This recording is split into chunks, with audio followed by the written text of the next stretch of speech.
In this video about Safeland, we'll review how to create posts and collaborate with others. All users can create posts on the Safeland map, and they can be public or they can be private, just to a group.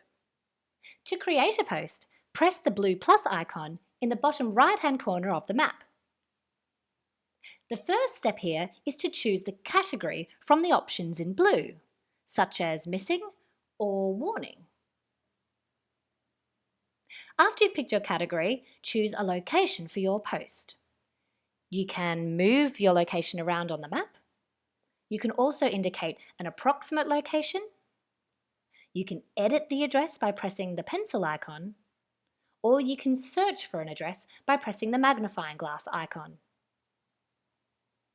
After you're satisfied with your location, hit Next. Here, describe the incident to your fellow users.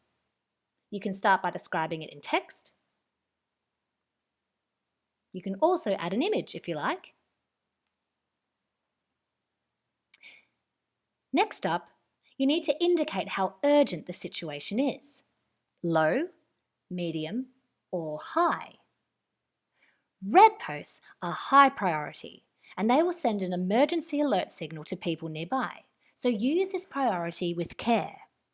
Some examples of where a red event is suitable is if you urgently need help with something, or if something is ongoing like a burglary or a missing person.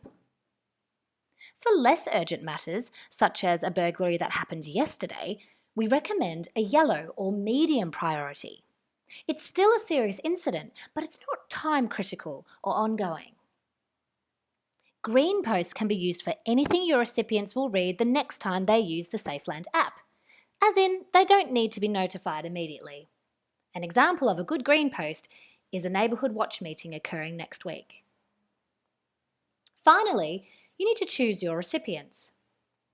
If you select the public toggle, anyone can see your post, and nearby Safeland users will be notified of your post.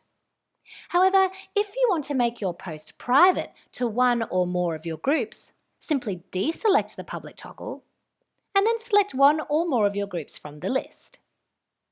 Everyone in the group will get notified of your post and will be able to see and collaborate in real time when the post is entered and finished. Once you're done, hit Create.